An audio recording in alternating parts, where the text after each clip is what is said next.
السلام عليكم مشاهدينا الاعزاء. السلام عليكم، كي دايرين؟ لاباس عليكم؟ صحه لاباس.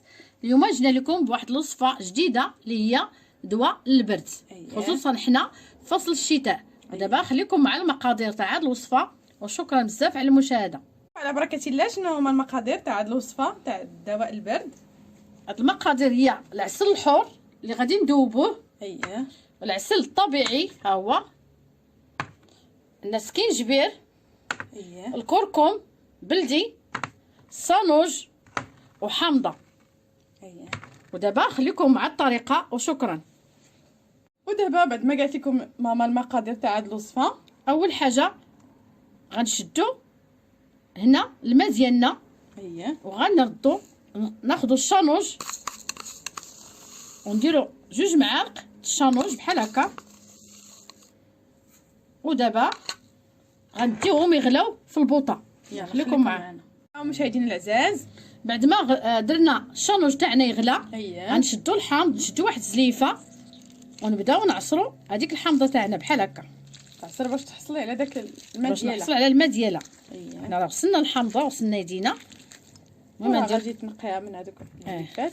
غادي نصفيوها. صراحه الحامض اللي هو واحد اللي فيه فيتامين سي، وهو فيه بزاف تاع يعني كيعطينا المناعه للجسم ديالنا. زوين كيدينا المناعه، كيقل الحلاقم، كيقل الصدر، يعني بزاف هنايا القرجوطه ديالنا.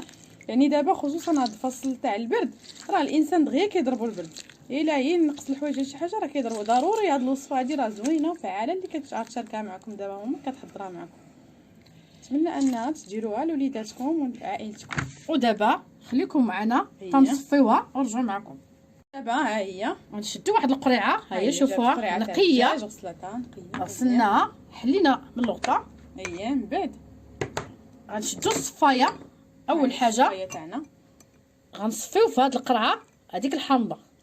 ها هي تحيد منها داك العلف وكل شيء. هي صفاها منه باش تحصل على داك الماء ديال الحامض، حيت هذاك هو اللي بغيتي. مهم في الوصفه هذا. ما العظم هذاك الشيء شوائب راه غيتحيدوا. ودابا هو حصلنا على الماء الحامض. ها هو مشاهدينا العزاز. ودابا بعد ما غلانينا هذاك الشانوج ديالنا غادي نسقطروه في هادي. ها هو تا هو باتصفيه. شوف كتي كل لون ديالو. ها هو صفيناه. ها هو شوفوا 2 معالق ملي طبخناهم هذاك في الماء تاع الشانوج. شوفوا تبارك الله كيولي بحال هكا. حتى هو غادي نخويو على هذا الحامض بحال هكا. طيفي عليه. تا هو الريحه ديالو عاطيه مع ريحه ديال الحامض مشهده. ودابا غنشدو العسل ديالنا وغادي ندوبوه حتى هو العسل الحر. يلا خليكم معنا حتى ندوبو العسل الحر ونرجعوا معكم. ودابا بعد ما العسل الحر ها هو ما ذوبناه غنخويوه على نزيدو في هذاك، نزيدو في الماء ديال الصانوج والماء تاع الحامض. ودابا بعد ما دارت العسل غادي نديرو معلقه تاع الكركم بحال هكا اللي هو الخرقوم البلدي، ومعلقه سكينجبير بحال هكا. يعني عبروه بالمعلقه الصغيره صافي القياس صافي. صراحه هاد الوصفه راه. وفي الاخير غنزيدو نحركو بعدا، نحركو الخليط بحال هكا.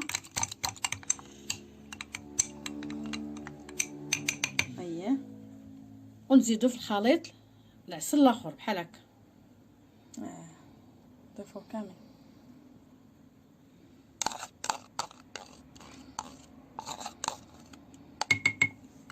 ودابا خليكم معنا تنخلطوه ونوريكم كيفاش ولا الشكل ديالو. غنخويو لكم الزلافه باش تشوفوا الشكل ديالو بعد ما نخلطوه كيفاش داير. دابا مشاهدينا الاعزاز، ودابا ها هو الشكل النهائي تاع دواء البرد ديالنا. راه كيليق البرد القراجد والبرد الصدر وكل شيء. جات خاطر ورائع مع العسل. وكثير في هذا الحال بارد دابا تستعملوه عوض تستعملوا السيرو. غديروا معلقه كل صباح منه فين ما حسيتو بالبرد ولا شي حاجه. راه هو صحي بزاف الجسم ديالكم. يشربوا معلقه صافي، معلقه كل صباح. كل صباح. وهاد الوصفه راه كتبقى تحطوها في الثلاجه مده شهرين اولا 3 شهور، ما خاطخسر ما حتى شي حاجه. تبقاو ديروا معلقه حتى وكان تكملوا تعاودوا تصايبوها ثاني. نسالي لكم. ايوا مشاهدينا العزاز، ودابا بعد ما وريناه لكم غادي نرجعوه في القرعه تاع الدجاج تاعنا بحال هكا. شوفوا القوام ديالو كي داير بحال هكا، ونحتفظوا به في هاد القرعه الدجاج.